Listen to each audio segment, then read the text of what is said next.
After World War II, imperial powers in Europe were pressured by the international community to decolonize their territories in Africa and Asia. Remember, the Allies defeated Nazism, whose goal was to essentially take over the world. Because the Allies did this, they immediately discredited their expansive efforts of colonization over the course of history. Also keep in mind that major imperial powers, such as Britain and France, were completely debilitated from the effects of war, and they struggled to support their colonies while also rebuilding their nations. Countries like Egypt, Ethiopia, and Liberia, as well as many others, gained their independence during the earlier years of the Cold War. However, South Africa followed a very different course of history. In this video, we will dive deeper into South Africa's history, the apartheid regime, and its path to desegregation and freedom.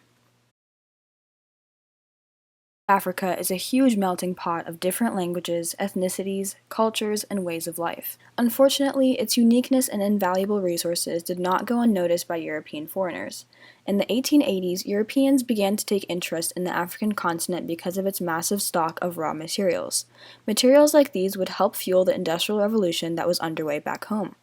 As European countries began to grab territory in Africa, others quickly followed their lead. Soon enough, the majority of European countries were scrambling for Africa, as the saying goes. They justified their acts with the excuse that the Africans were uncivilized and savage, and that it was the conqueror's responsibility to guide the Africans towards civility. The colonizers quickly drained the majority of Africa's wealth, workforce, and freedom. South Africa is located at the very bottom of Africa. It was initially known as the Cape of Good Hope, which was under Dutch rule up until 1795. The first European settlement was initiated by the Dutch East India Company, whose goal was to set up a base that merchants could use to ease travel between it and the Dutch East Indies. As the colony grew in size, the European inhabitants began to identify themselves as the Boers, or farmers. In 1795, the Dutch Republic was invaded by France, which was led by Napoleon Bonaparte. After this event, during that same year, the British Empire invaded the Cape of Good Hope and claimed it as its own territory. In 1835, the Boers decided to leave the Cape because they were unsatisfied with British rule. They went on what was known as the Great Trek, where they traveled north and deeper into Africa in the hopes of finding new land to settle on. Eventually, they created two new republics just north of the Cape's border. In the mid-1800s, abundant precious minerals and resources like diamonds and gold were discovered in South Africa. This dramatically increased the flow of immigration from Europe into its territories. The natives were pushed further under their colonizers' control, and tensions increased between the Dutch and the British. By 1880, the Boers and the British were at war with each other.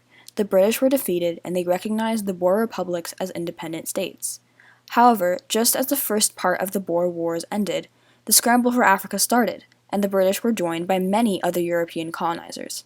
The discovery of gold in the Boer Republic, as well as the fear of a German-Boer alliance, caused the British to build up troops on the border between the Cape and the Boer Republic. The second part of the Boer Wars began, and the two sides continued to push against each other. By 1902, the war had ended, and the British took over the Boers' territory completely. In 1910, the Cape gained its independence and was renamed the Republic of South Africa. The 200-year period of British and Dutch rule of South Africa left plenty of time for their European descendants to grow in number before the country gained independence in 1910. The white settler country was extremely divided and segregated. The European descendants enjoyed luxury and wealth, while the native Africans were left to scavenge on the scraps of a country that had once been theirs. Racial tensions began to escalate dramatically, and mass shootings and killings of native Africans became more common. Apartheid was a set of laws that implemented segregation against the natives of South Africa. These were based completely on racism and the belief of white superiority that the Europeans had brought with them in the 18th and 19th centuries. In 1948, the National Party gained complete control of South Africa. The National Party consisted of white European descendants who were called the Afrikaners. At this point, the all-white government immediately began to solidify and intensify the discriminative laws that were already loosely in place. Apartheid directly translates to apartness. Under its laws, the National Party forced the non-white South Africans to live separately from the Afrikaners and use separate public facilities. Marriage between whites and blacks was outlawed by 1950.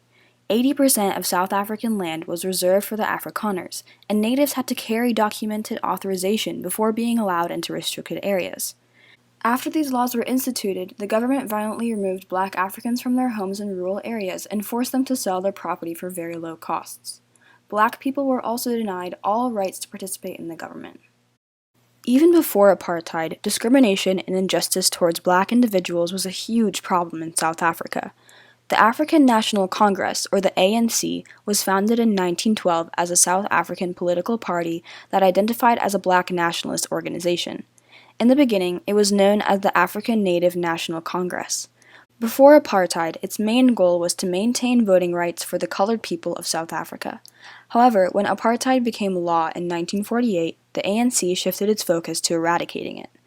Their acts of resistance to apartheid varied.